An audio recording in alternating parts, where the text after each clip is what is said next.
I'm walking down the street. I do want to say to Doni and many of you in this room that over a very long career in this city, all of you have helped me and my colleagues tell the truth and to try to tell. I may not look like you and you me, but Put my hat up. I'm from South Carolina, so I just... What does this event mean to you, Miss Peggy Moss? Oh, my heart, Happy 20th anniversary. my heart is about loving up on my sisters. Do you know what it feels like to have your sisters in the room? Don. And dare to be different and unique. I'm gonna be the best me I can be by letting His glory shine through. I am beautiful, I am blessed, but not just what you see in the flesh. I'm free from people, free from myself. There's a The doctor lived next door to the janitor, to the reverend, and the lawyer. We were together. Now we get so high and mighty that you create stress for your society because you don't like poor black folks either. That's a health problem. Get yourself together so I can stop being taking care of geriatric people and get back to pediatrics. I thank you, Doni, for all you've done. Let's keep doing it for all the more. letting His glory shine through. Dare to be you, dare to be me, dare to be different and unique. I'm gonna be the best me I can be by letting His glory shine through. And I dare you, I dare you, I dare you to be you. First name's Doni, last name's Glover. In it to win it for the long haul, baby. It's raining here in Baltimore, so do be careful if you're outside on the roads. Today's guest is DJ Quan. We're going to talk about hip hop. You know anything about hip hop? Well, here we go. Top of the morning. Good morning. How's it going? How are you? Good. Everything's good. How you doing? Man, life's a bowl of cherries. You just got to know how to pick them. I got a That is question right. for you, DJ Quan. How old are you? How old am I? Yeah. Well, hip hop is 50 years old, and I'm old enough to be have witnessed it in its infancy. So yeah. What does that mean? What year were you born in, J. Quan? I was born in 1970. Okay. So this is what I need you to give me some clarification. Now, I thought, now I'm 58. I got you by a half a decade. Okay. And I'm here in Baltimore. But in my recollection, the ball got rolling with Rapper's Delight. At least, Yes. Well, from I'm sorry. Go ahead. like from a national perspective. Also, I thought, now as I've gotten older, learned about the Bronx, Kool Herc, but the stamp that you guys have on it, you're a New Yorker? No, I'm actually from Virginia, but I am I'm a lover of the culture. So I did a lot of research to get to the beginnings of it. But I'm a Virginian. I'm glad you said it like that. So Kool Herc and African Bambaataa, the year noted, I think is the date exactly is August 11th, 1973. Yes. Now I was 8, and I don't remember hearing that on the radio. I remember R&B, I remember gospel, because I've been going back over my mind. I do remember 65, 75, between 75 and 80, I guess around 77, Curtis Blow. Because we love some Curtis Blow in Baltimore. These are the breaks. We were just busting up into the discos. You 13, 14, creeping in. Really probably shouldn't even have been in there at all. But you tell me your rendition. Okay, of well, how it all started, of how hip hop started and when. Okay, so what we have here is a little bit of a difference. So you have the recorded version, you have the first rap records, then you have hip hop as a cultural movement. So briefly, what I explain is 1979 was the first year that we began to hear rap records. Rappers Delight by the Sugar Hill Gang, The Breaks by Curtis Blow, Christmas Rapping by, I think The Breaks was 1980, but still same era.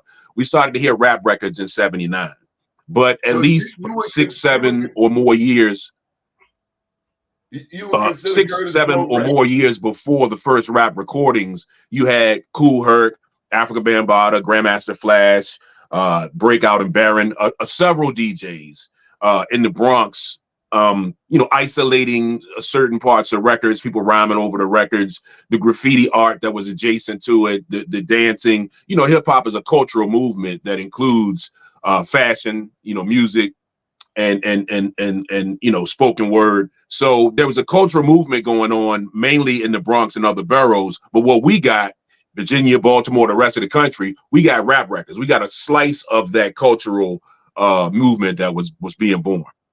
Do you remember when the pop came out, the dance, the pop? Certainly. Yeah, definitely. That there was a dividing line for me because I was old school. I was raised with the slow dance music, and I wasn't getting down in my clothes on the street. They were too hard to come by. Certainly. Well, I remember popping. Everything changed. Wasn't no more slow dancing. And I didn't like that. I ain't gonna lie. I didn't like that. I definitely remember popping. Popping, it predates some of what we were getting. They were popping off of, some of the funk records in the late 70s. And, the brother from Shalimar, I can't remember his name. He was doing a lot of those kind of dances, locking and popping. A lot of that came from the West Coast. He actually taught Michael Jackson the moonwalk. And I'm mad that I can't remember his name. It'll come to me. Here. For real? Oh, definitely. Yeah. So a lot of these dances were already, going on. Some of them were kind of interchanged with hip hop. We didn't know it at one point. Even remember a rerun from What's Happening. He would do like a little locking dance. When the Jacksons had Dancing Machine back in the 70s, Michael was popping and locking, back at that time. You see it on Soul Train every Saturday morning. So some of these things predate the records, but it all kind of, had its genesis in the cultural part of the movement. Mm-hmm. So now Curtis Blow, you would consider Curtis Blow rap?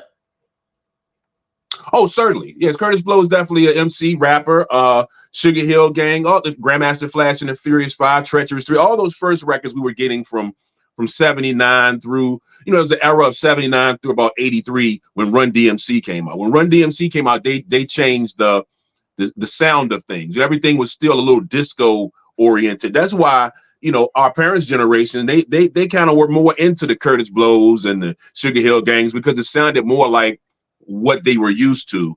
But then when it got a little harder with Run DMC and the scratching and the drums, just drums, some of the older generations kind of, moved away from it. Not that everybody loved it in the first place. At one point, the radio was kind of skeptical to even play it. I remember Curtis Blow going on Soul Train and Don Cornelius showing a clear dislike of the music. It was something brand new in that form.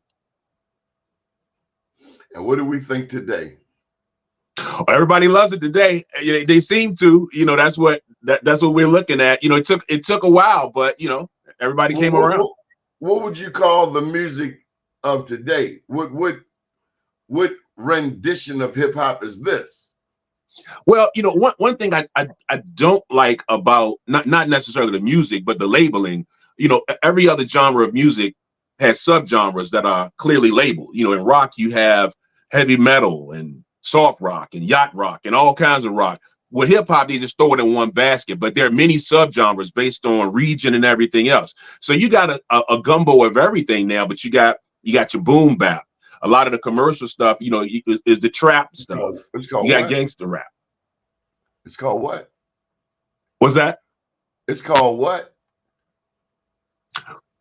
Well, they're different genres based on I got you. I didn't hear you. You said boom rap? Oh, boom bap. Boom bap is basically a name for a kind of hip hop that's kind of stripped down with just mainly drums. It's emulating the sound of a drum. Boom, bap, boom, boom, bap. You know, it's a really stripped down. You like Run DMC would have been boom bap. Pete Rock and producers like that from the so-called golden era, they call that boom bap. So there's several subgenres right now. So, you know, there's I don't like the fact that we all throw them together as hip hop, but yeah, it's you got a gumbo of everything. Okay, now what's this golden era? I'm sorry, the golden era. Everybody's going to have their own golden era, but for the purposes of history, when people talk about the golden era, generally journalists and historians are talking about the time period of about 86 through the early 90s, when you had your Public Enemies, your remnants of LL Cool J, who had been out a little bit before that, you know, groups, you know, the Def Jam era acts, when sampling first came in, people were sampling a lot of jazz, Tribe Called Quest. It's that time period. It is what's considered to some the golden era. Okay, now, Jay Quan, I got one other serious historical question for you. Certainly. And it has to do with the grandfathers. So you're a historian, and I love this, and you're a writer. I love that even more. But I gotta know if in your story writing, in your writing of history, the significance or not of the last poets, the Watts Prophets, Gil Scott-Heron. Oh, very, very, quite significant. In fact, a direct lineage. They were doing the same thing. They didn't claim to be MCs. They didn't have DJs. They weren't scratching, so they weren't hip hop. But as far as the rap portion of it, certainly they were talking rhythmically over music. You could take it even further to when Millie Jackson and Isaac Hayes.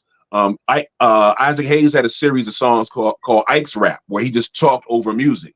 So rapping has always, the term rapping has always been something in urban areas that just meant talking.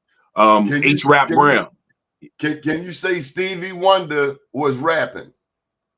He was. I think it was on Do I Do. He did a little rap. Tina Marie rapped. You know, that was early part of the 80s, definitely. Stevie had a line. This was the Hotter Than July album. And for me, I thought it was a sort of rap. He said, I bet you if someone approached you yesterday to tell you that you would be jamming, you would not believe it ever, because you never thought that you would be jamming. Closest thing that some of us had heard. But Stevie is such a, I mean, he represents several decades of music, and you certainly can't put him in any box. Also, Prince might have had some similar lines.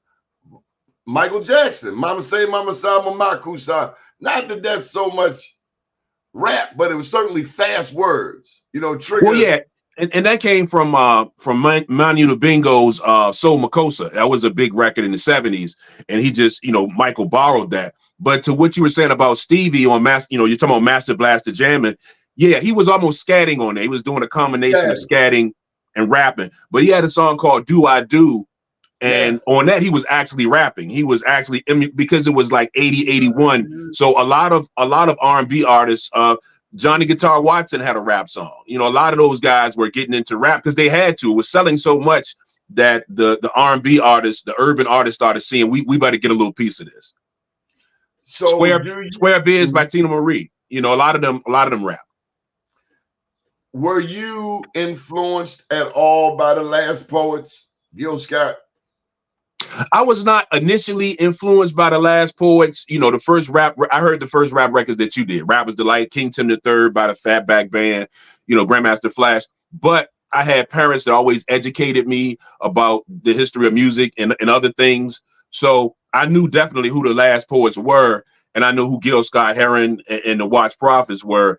And by the time there was an era about 85, 86, when rappers started sampling other people's music, and us record collectors were just digging through music, sometimes to sample, sometimes to listen. I started hearing the last poets and Gil Scott-Heron at that point. The Revolution Will Not Be Televised and all the great last poet stuff. So I had to make that connection afterwards. But I definitely know of their contribution, and I acknowledge their contribution to what it became, certainly. So tell me a little about your journalist career. I'm always fascinated to meet writers. You know, I would publish a Klansman's writings because I love writers that much. I would only add that I wish more of us took to the pen. I mean, I've been writing love letters since I first learned how to write. So writing is near and dear to my heart, going back to the first grade. But yes, you were able to get an article into Rolling Stone. Was that difficult?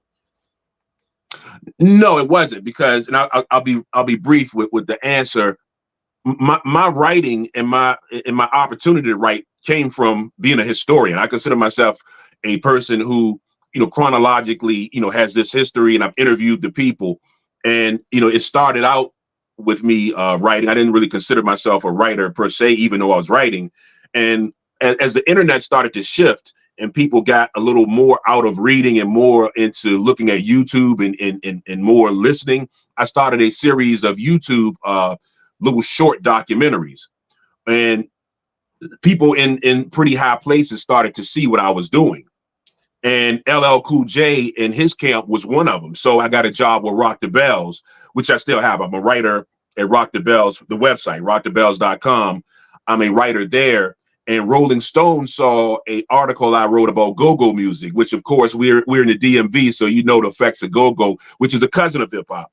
I wrote a piece on the history of go-go, and Rolling Stone reached out to me and said, wow, we'd like to do something on go-go. And then, you know, I've written for Sony, you know, their publications, and Universal Music. I've written liner notes for different records. You know, I've done quite a bit of writing. But again, I knew I loved writing. I always did. But it came from being a historian first. And I just happened to be able to put words together as well. So it worked out for me. What do you know about Chuck Brown? Oh, Chuck Brown is the father. I never got a chance to speak to Chuck Brown personally, but, you know, I've spoken to Big Tony from Trouble Funk, and, you know, and Sugar Bear from EU, and those guys. And I definitely know the music of Chuck Brown, because I always say I'm 2 hours south of DC. I'm down the street. So we grew up listening to that music. If you listen to the early Trouble Funk records, they were shouting out Richmond. I'm from Richmond, Virginia. So I knew of Chuck Brown even going back before he invented go-go. You know, Chuck Brown and the Soul Searchers have, you know, funk records out there, and one of them called Ashley's Roach Clip is a popular sample that a lot of rappers, R&B, rock, it's a heavily sampled record before there was such thing as go-go. So Chuck is the man. Chuck invented a genre and movement on his own. You done stepped into some dangerous territories, and let me just help you out now before you go. Now I got two books out here already. One is Unapologetically Black, that's me at the White House, and then the second one, I Am Black Wall Street. Okay. Now you say you're a historian, and you say you from Richmond. We give away these Black Wall Street awards up and down the East Coast. We've been as far west as Oklahoma. We celebrate Black entrepreneurship and professionals, as well as the people who support them, regardless of race. Now, this is not a hip hop question, but you said you're a historian. Who's the most famous Black woman with Black Wall Street as a backdrop who comes out of Richmond? Oh, that's just, and of course her name escapes. Are you talking about the sister who did the hair care products? No, she was the first woman in America of any race. Yeah, there's a school named after her, and I pass it all the time. But the name escapes me. I know who you're talking about. Is there a statue named after her? Yeah, there is. There's a statue and a school, and the name escapes me because I'm sitting here under the gun. And it's your home girl.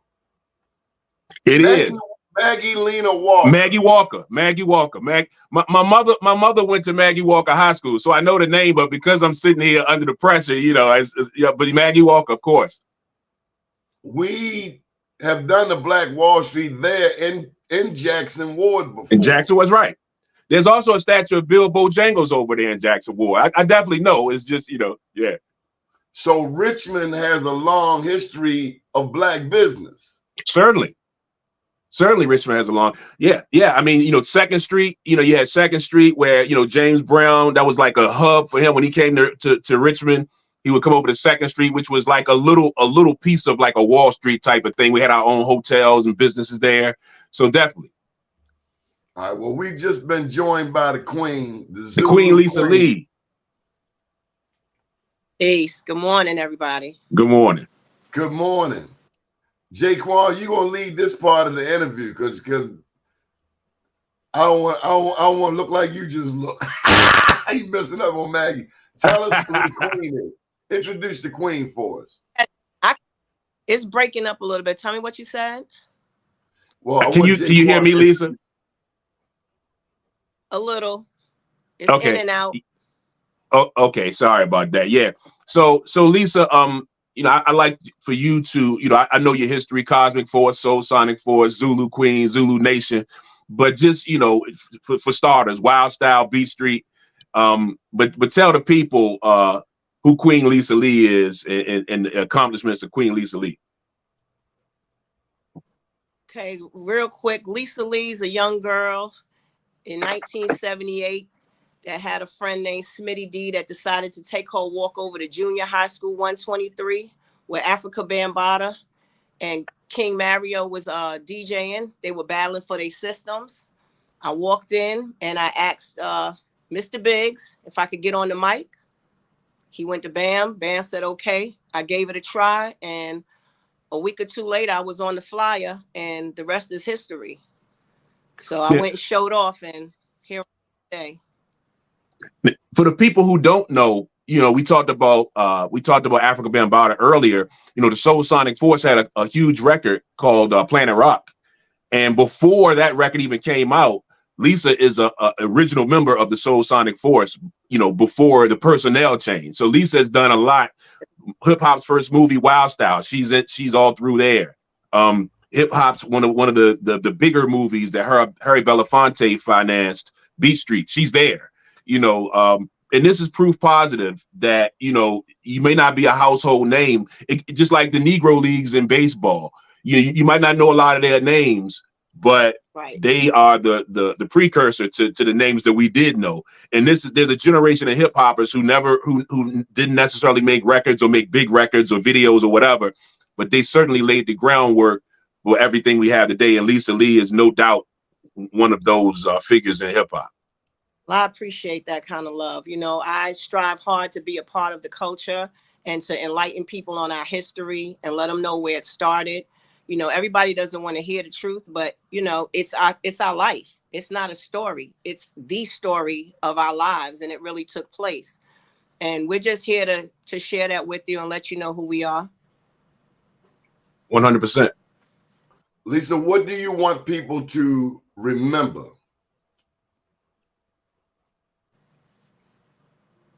You went out on me. What do you want people to remember about your contribution?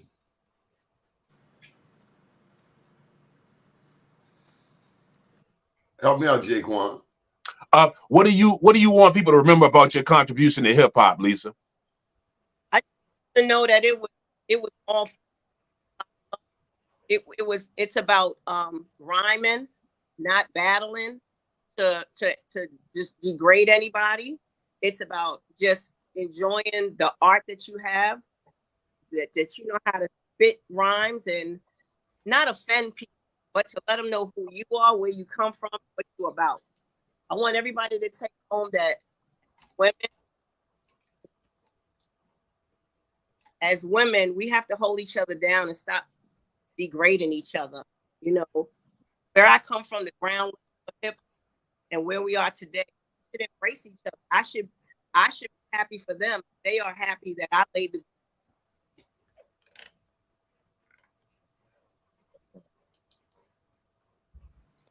Come on, Quan, help us out. Yeah, we had a little bit of technical difficulty there, a little breaking up, but it's very important, as the sister was saying about, the women MCs sticking together and showing support for each other. And I think people need to remember that this comes from like impoverished areas, right? This music and this culture came from areas where they didn't have much. And we didn't know this would be a business and $1 billion thing in a worldwide subculture. These people in the Bronx were just occupying their time, staying out of trouble. And, Lisa comes from, a lineage of people who, at one point, some of these first cats and young ladies were gang members. And it flipped over, black spades and gangs like that. It flipped over to a peaceful thing. And that was the very beginnings of hip hop. A lot of people don't realize that, but it started as taking something negative and making something positive out of it. Right. And we changed it into the organization. And then we got the old Zulu. Still was a gang, but we became Zulus. We trained music. Right.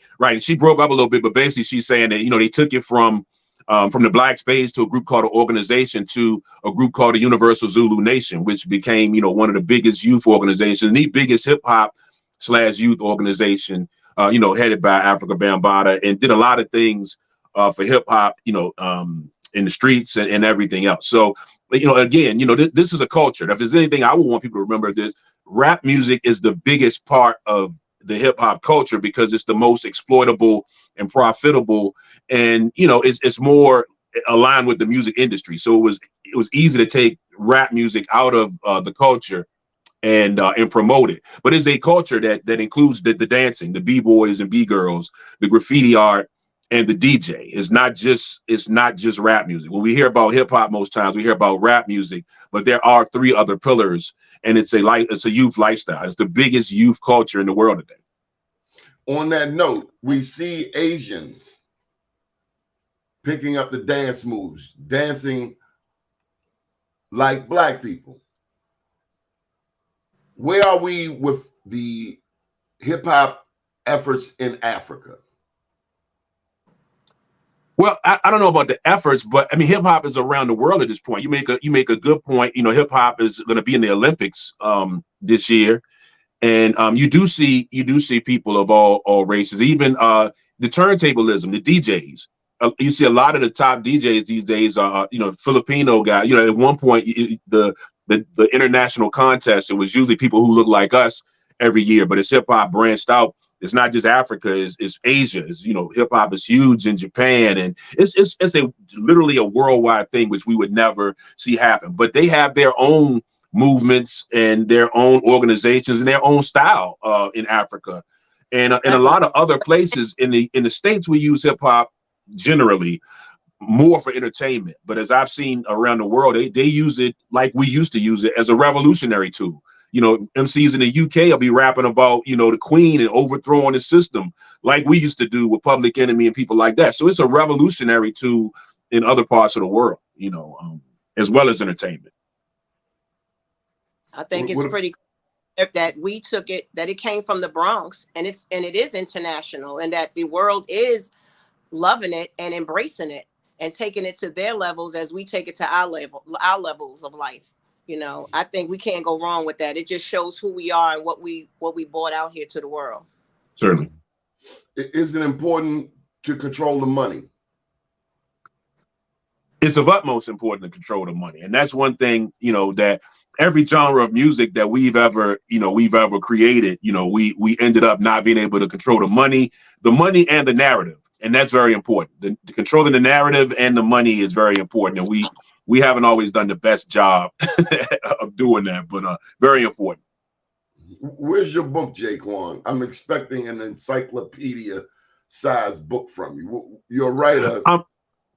I'm in the process of writing. I've been writing it for a minute because I've changed directions and things like that. But I don't want it to be another book that just names a bunch of facts. I want it to tell a story, and I want that story to be connected to other things within our people, because hip hop is just another extension of what we do. We always make lemonade out of lemons. When the slave master gave us the worst parts of the hog, we turned it into a delicacy. And that's what hip hop was. It really was taking things in these impoverished neighborhoods again, taking 2 copies of an obscure record repeating it and having somebody talk over it, that blew up into a multi-billion-dollar industry and a worldwide subculture. So we always make something out of nothing. I want the book to be connected to that. I want you to ask Lisa about where we are in terms of classiness. She's a classy woman. Are we seeing that in our women today who are performing, who have the spotlight of the world? Well, unfortunately, times are different, and their classy is showing body parts. You know, I can't knock them for the way they want to make their money, but classy is not what I would call 2024 hip hop. What we started and how we presented ourselves was always as a queen, and that's how I got my name. You always put the queen on the top, and you present yourself and you carry yourself as a queen, as somebody that is royal. So I don't know where it went wrong, why they thought that taking off clothes would make them more money, but if that's what the world is calling for, I guess that's what they wanted to do. To me, if I got up there today, I still wouldn't, not that I would, but it would be all about my music, all about the words that are coming out of my mouth, all about my lyrics, the message that I'm sending to you. I don't want you to focus on my body. I want you to focus on my mind and my lyrics. Lisa, who do you think is holding that line? I'm a granddad. I'm 58, and I got 2 granddaughters. Help me out with that, J. Quan. How do I keep? What is my role in keeping the standards high? Chris Rock said, for instance, his job is to keep his daughter off the pole. But now people are attracted to the pole, and I'm confused. So I'd say your job from where you are. I'm not too far behind you in age. We're not gonna be able to save everybody. I think our job is to to present the truth as we know it to young people, and those who will gravitate towards it. Those are the ones that you'll catch. One thing for sure about the music and the culture, there's nothing new under the sun. Everything is cyclical. So the same way when I was growing up and I was listening to hip hop, and my parents would tell me, oh, that right there, they used this record from here, and I would catch that. We have to remember not to be like the get off my lawn generation, the old people of, hey, you young, like what Lisa said, y'all doing whatever. There's a way to reach them without it being in the judge. It's a balance between not appearing to be in a judgmental way, but we still are adults, and our job is to steer them in the right direction. So we have to find a good medium where we do our job as adults, parents and grandparents of telling them which way to go, but not being judgmental about that. And it's not an easy thing. It's not an easy thing that I could answer, in one answer, but that's a start. Yeah, Lisa, when I was growing up, if a male called a woman a B, you might as well put him up. It's gonna be a fight. Oh, it's a beat down for sure. But now sisters are calling sisters the B word. Well, it's just like we use the N word, I think. I think you can't just put that in one compartment with the B word. As far as we use the N word to show love, we use the N word to show hate. We use the B word to show love, we use the B word to show hate. It's who you're talking to. It's who you're with, it's who you're around. That's a word. Those words are hard to just put in one compartment and say this is what it is, when so many different cultures use it for so many different reasons and so many different ways. I don't call my sister the B word, but that's a lot of what they do nowadays. Lisa, in 1978, I made a mistake. I was 13 and I called my father yo. He tried to take my head off. I never called him yo again, ever.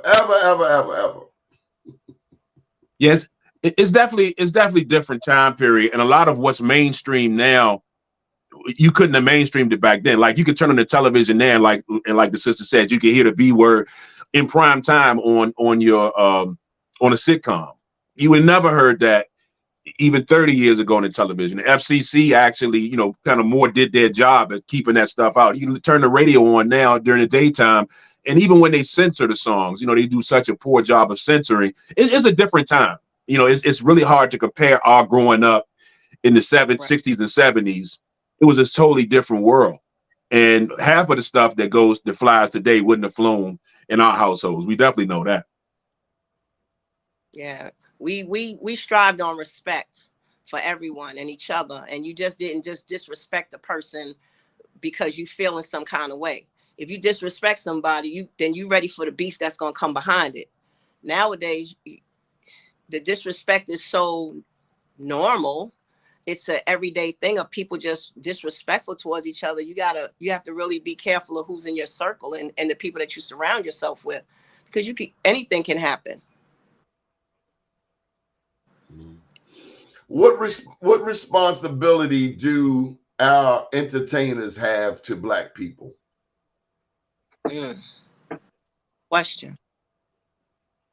We have a responsibility to share our history, to give them the knowledge of where it all came from, of how we started it, of how we perceived it, where we would like the culture to go. I think it's our responsibility to do all those things as Black people, to educate each other for the history, and hope that somebody takes it to the next level with them on their journey. Quan, tell me about Southern rap. How did that impact the rest of us? Southern rap. Well, you know, there was an evolution of Southern rap. You know, for a time, if you weren't from New York, you couldn't get into the industry, and that was for a solid 10 years. Even the West Coast, it took, they made many attempts, but it wasn't until like 88, 89 when gangster rap came in, and even the West Coast got in. So I say Southern rap and rap from other regions.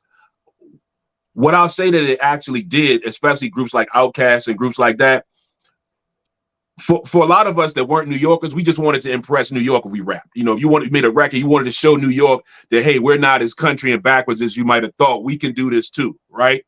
But then it got to a point where, you know, even the brother from Outkast, Andre, said the South got something to say. So one thing I loved about Outkast was that they came in and they didn't try to look like New York. In fact, there's a song that they have on the hook. They talk about fish and grits, which is a very Southern thing, right?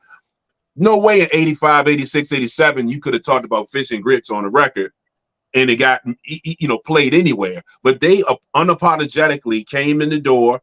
This is who we are. This is how we dress. This is our car culture. This is what we do. And they gave a voice to people in other regions, and not just the South. I mean, the Midwest has their stuff. Even here where we are in Virginia, Missy and Pharrell and Timberland and that whole Virginia Beach, Hampton Roads crew, they came with what their style was. So it opened up the door for other regions to say, hey, I don't have to try to look like Run DMC, like a group like the Ghetto Boys from Texas that had Scarface in it. If you look at their first albums, they had on the derbies and the leather coats, just like Run DMC. They felt like they had to look like a certain segment of New York to get in. But once they started being themselves and claiming Fifth Ward and dressing how their peers dressed in their region, that's when they got the acceptance. So I think that's what Southern and other regional rap did. Lisa, what'd you think when you started seeing white rappers? I didn't think anything. I thought it was a good thing. I mean, to see us expand in something that I started, I think that's amazing. I'm a very open person, and as long as you're taking the culture to another level that is going to be positive and it's going to promote positive things, I'm all for it. Color never mattered to me. I grew up Black, white, Puerto Ricans all around me. It doesn't matter. It was all about the music and what you can do. If you're a good break dancer, let's go. If you could rap good, let's go. You want to get on the mic, you want to MC with me, and you can spit bars, let's do it. Who do you listen to, Lisa, these days?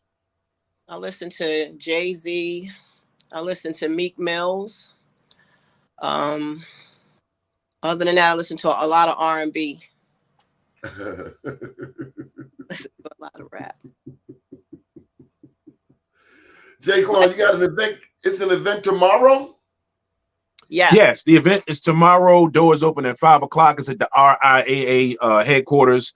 They're in DC. It's an induction ceremony, and KRS-One is presenting the Declaration of Peace, which is basically a document that was created and signed back in the 90s that draws different hip hop principles.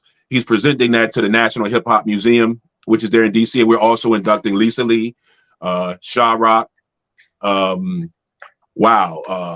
Lisa Lee, Sha Rock, Sweet G, Hurricane, Curtis Blow, the Fat Boys, it's the B-Boys. It's going to be quite an event. Roxanne Shante, the sisters would definitely be in the house and well represented, and some of the brothers that made history as well. And like I said, it goes down. Doors open at 5 o'clock tomorrow at the RIAA headquarters in DC. It's going to be quite an event. I'm looking forward to it. Now, Jay, tell me about this museum. Bring me up to speed. I don't know about it.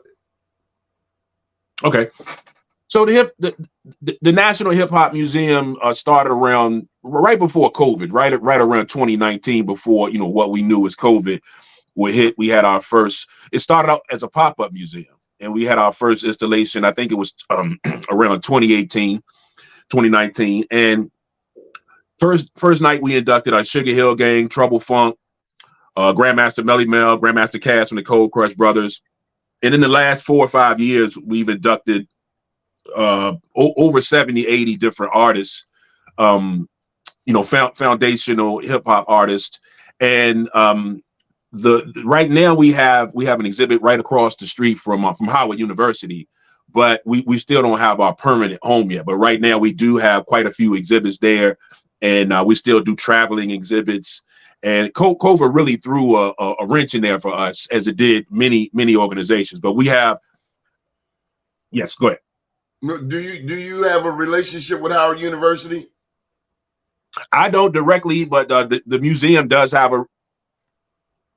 the museum has a relationship with Howard University. Yes. Professor Jasmine Young. Okay. Professor Jasmine Young. She has a whole program with music, with the music business at the very core. We were just with her Friday. Professor Jasmine Young in the School of Business. Noted. You Appreciate want to connect with her right away. Howard is right next door, and it's so important that we connect. Would you agree, Lisa? Our historically Black colleges with this movement. Yeah, I just wrote her name down. Appreciate it. Yeah. Thank you. And Carl Brown, he can direct you to it. He runs the Small Business Development Center inside the School of Business. Thank you. Much appreciated. A beautiful campus. And then who knows, maybe there can be satellites in the other HBCUs around the country. And I didn't notice HBCUs are not in every state. Like New York. New York has no HBCUs. It was typically in places where there was a struggle for Black people to get into college. New York, of course, New York State is the first state to abolish slavery. So it's a lot to build on. First, and well, you know the story better than me. What's our message to those younger than us? What's our message to any young people watching this show right here, Lisa? That wasn't clear to me. Can you repeat that for me? Help me out, Jay Quan. What's our message to young people?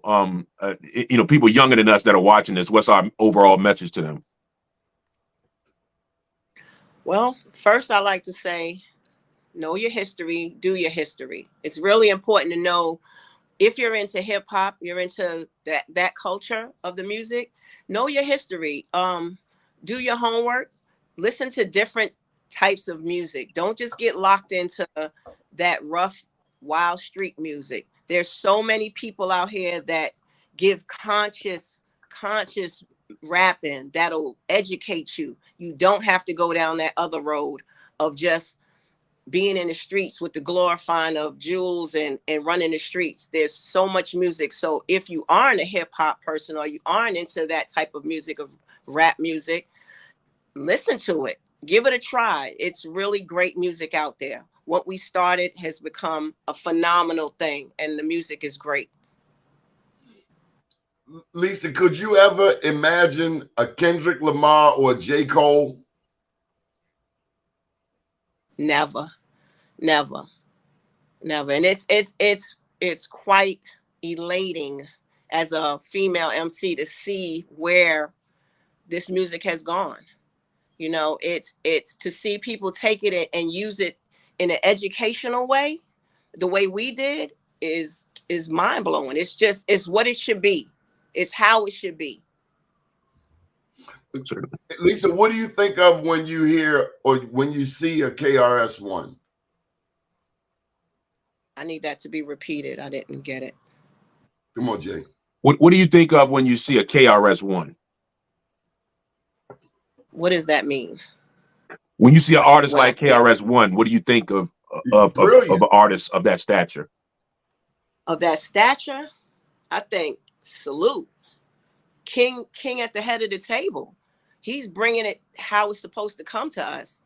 I mean, you can't do nothing but give him props. That's the way we're supposed to do it all day, every day. KRS-One is what he's bringing to this museum is like unthought of, unheard of. He's such a deep thinker. You can't do nothing but gravitate to a person like him. You know, he has a strong mind. So Jay, as we wind this down, is there anything that we haven't covered that you would like to cover? Not that I can think of right offhand, but I would like to reiterate. Well, I would like to say this. There is something. So we talk a lot about the 50th anniversary of hip hop. You know, there's always debates on, you know, when it comes to a timeline, is it really 50 years? You know, it's 47, whatever. To me, 47, 50, you know, I wouldn't argue that. There are much more important things on the plate. But what I would say I would really like to say that as far as 50 years, we're still in the 50th anniversary of hip hop. Corporate America was done with the 50, you know, when the clock struck and we came to 2024. But that's not how it works. You know, it's the 50th anniversary until August 11th of this year. So the same energy that we had into, you know, last year, retelling the history and celebrating the history, we can still do it this year. There's nothing that said that when the clock struck and 2024 came, that was it. If you're 53 years old, you're 53 years old until your birthday when you turn 54. You know, we don't stop it when the year turns. So it's still the 50th anniversary of hip hop, and it ain't got to be just the first generation. Second, we got to celebrate it all. We've done so much musically and culturally in this last 5 decades. You know, it would take many decades to really, really get it all out there and educate the people. So, yeah, you know, let's keep that momentum going. That's what we should be doing as far as I'm concerned. Great. And any final thoughts, Lisa? My final thoughts are: enjoy your culture, enjoy what you're doing, embrace it. Be kind. You know, in this world and time, be kind to each other. I just want to say I'm happy to be a part of all of this. I'm happy to go out here to this museum in DC and be recognized for my contributions to the culture. And I just want everybody to come in peace. Jay Quan, you got the final words, big brother. Final words. I will reiterate that, you know, it's a crazy world, you know, not to sound cliche, but it is. There's a lot going on right now. You know, as you know, and not to be cliche, but you know, you never know what the next person's going through. So yeah, be kind to each other and come in peace, you know, in all of our comings and goings, you know, as hip hop, outside of hip hop, just in general. You know, I think that's a good message. Is there a website? Do you want to plug any phone number or website, or what can people do to support this 50th anniversary? Come to tomorrow's event. How's that work? See tomorrow's event, National Hip Hop Museum.